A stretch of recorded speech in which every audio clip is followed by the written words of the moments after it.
What's going on, guys? It's Tommy, and I'm coming at you with an action figure review. Today I'm going to be reviewing Hasbro the Black Series Jedi Knight Yord Fandar from The Acolyte. I didn't think I'd be a fan of Yord when I first started watching The Acolyte, but by the time of his untimely demise, I really did enjoy his character. He was a straight and narrow Jedi who just did things by the book, and he had a yellow lightsaber, so of course I had to pick up his action figure. I actually found this guy at one of my local GameStops, so I highly recommend you check out GameStop because they tend to do a pretty good job at keeping the mainline waves of the Black Series in stock. So here he is, Yord. He is a mainline release for 2024. You're going to find him at most of your big box retailers here in the US. He does come in the standard packaging for the Black Series. You've got your Black Series logo up at the top, a nice big plastic window showing you the figure and its accessory. He is number 4 for the Acolyte line, as well as the character's name here. And then down here you have a nice red banner showing you the Acolyte show name. On the side of the box, you do have a mural image of Yord here, and you can actually see his name down at the bottom as well.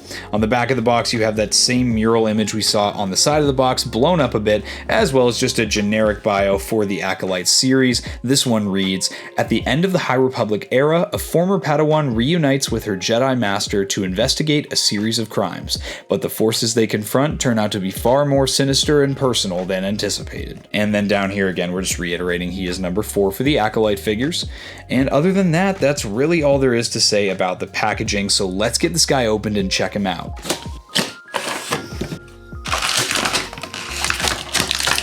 Alright, here's Yord out of the box. Before we check him out, let's check out his one accessory that he comes with, that being his lightsaber. And again, pretty awesome. I believe this is only the second time we've seen a yellow lightsaber in the Black Series line. Very plain lightsaber, very, in theme with what the Acolyte offers. That High Republic era, they had some much more bulky and plain designs for the lightsabers. Just a little bit of dark gray paint application on a gunmetal gray sculpt, and then you have that nice translucent yellow color for the plastic of the blade. This does separate, as do most lightsabers for the Black Series line, and then that's what that looks like when it's separated. You should be able to see little indentations at the base of the blade. That's going to help guide you on how to correctly put the lightsaber back in there. And then of course you'll see there is a sculpted peg here on the lightsaber hilt. That's going to show you later where you'll plug that into the belt. So here is Yord, and I really like this figure. I think they've done a great job with all the figures from the Acolyte. Love or hate the show, I think that the figures were done really well, and they're definitely worth mentioning. I love the paint applications they've gone with the hair instead of just making it one plain color. Really adds just a little bit of depth and dynamic to that hair sculpt. You do have his soft goods robe as well. I like that the Jedi for the Acolyte series included soft goods robes. This was something that I felt like has been lacking from a lot of Jedi releases from the Black Series, so to see this entire wave get some soft goods robes is a nice touch. This one is sewn down here at the base of the hood to kind of help it keep its shape on its own, so you don't have to toy around with it too much. I think that's a good choice, especially since I don't think Yord really puts his hood up at all in the show, so I think that's a great choice. For now, however, we are going to remove it. I think I will put it back on Yord, but for now we will leave it off so we can check out some of the sculpted and painted detail on the rest of the figure. So you'll see he does have some really nice sculpted detail for the yellow. These are kind of like the Jedi's mission or battle robes that they have for this era of Star Wars, and we don't see it a lot in the prequel era. This kind of phased out by then, but I like it. It pops a little bit more. Really a fan of these gauntlets here, just the armor for the forearms as well as the hand armor here. These look just fantastic. They've done a great job painting the belt. You've got the gold for the belt buckle, silver and dark brown on a lighter brown, a little bit of silver for his communicator. He's got a little pouch on the side here too, and you can see on the right side that peg hole for the lightsaber. Aside from that though, it's a pretty barren figure. You've got some nice sculpted detail down in the boots, but no wash or paint applications whatsoever. So I do appreciate when Hasbro goes the extra mile when it comes to the little paint applications on things things like the belt when there's not much else to paint on the rest of the figure. As far as articulation goes for Yord, this is going to be pretty standard for the Black Series line right now. You have a double ball jointed neck, which has got some pretty decent range. He can look down just a little bit, up not too much. A little bit better than most characters though. He does have a little bit of tilt here, and then he can obviously look side to side. His neck is a little bit long looking, but we might know why that happens, because in the show he gets it snapped. He does have underneath the rubbery overlay of the outer tunic, there are some butterfly joints hidden under there, so you'll see that those have some really nice range to them even in spite of the outer tunic. He does also have the ability to kind of swirl those all the way around. He has some deep cut single jointed elbows. Those get you past that 90-degree mark, and they do feature a swivel too. And then of course he does have a vertical hinge down here at the right wrist, as well as another vertical hinge at the left wrist. He does have a ball joint at the midsection, which has some decent range to it, especially considering this big thick belt here. I'm really happy with how that looks. And then underneath the rubbery overlay that makes up the bottom of the tunic, you'll see there is a ball joint that's got some really nice range in spite of this rubbery overlay here.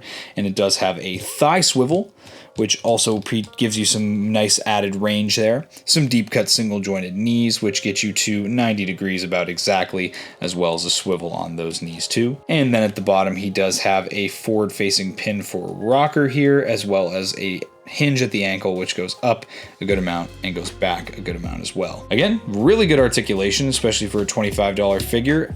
And again, standard for the Black Series line. If you buy a Black Series figure that's new in 2024, this is really what you can expect. Now, checking out the lightsaber, you'll just take the peg, you'll stick that into the belt here, and you'll see that looks very nice on the figure. It also holds nicely with friction. It's going to pass the shake test, not going to go anywhere. Let's plug the blade.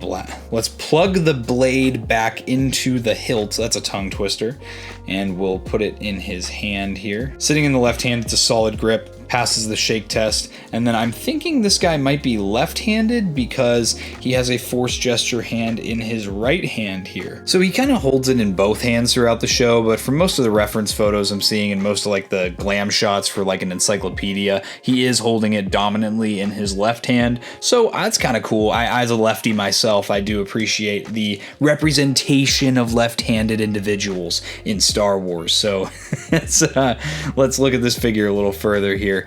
You know, I mean, again, very nice here. You can get some good poses with him. I'm glad that the rubbery overlay of the bottom of the tunic here doesn't get too much in the way of the articulation. The legs can still do their thing and the figure doesn't look ridiculous, which is always nice. He can hold the lightsaber in two hands very nicely, as you can see, and that's due to the butterfly joints. And like I said earlier, they don't get in the way. They're not hindered by the rubbery overlay of the tunic. Let's get his robe back on though, because like I was saying, in the show, he wears this almost 100% of the time he's on the show. He's got that outer robe there, so I think it's probably more fitting for screen accuracy's sake that we give him his cloak here. I really like the soft goods because you can really mess with them a lot to get them to look nice and lay properly. Unlike with sculpted plastic, you're kind of stuck with what you get, and with this soft goods option, you get just a lot more that you can play around with here. And here's Yord in a really nice one-legged pose. I actually really like this, and because of how good the articulation is on Black Series figures nowadays, you can see I can kind of just move this around and he's not going to fall down. Here's Yord next to some of his compatriots like Sol, Osha, and Jeki.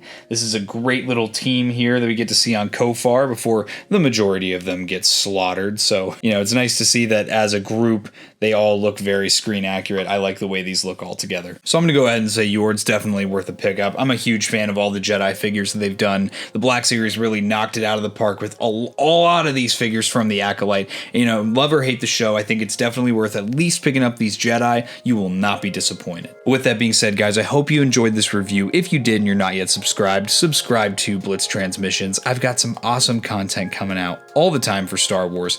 Make sure to check out my social media. That's going to be linked in the description below. Guys, I hope you enjoyed this review. I'll catch you for the next one. May the Force be with you.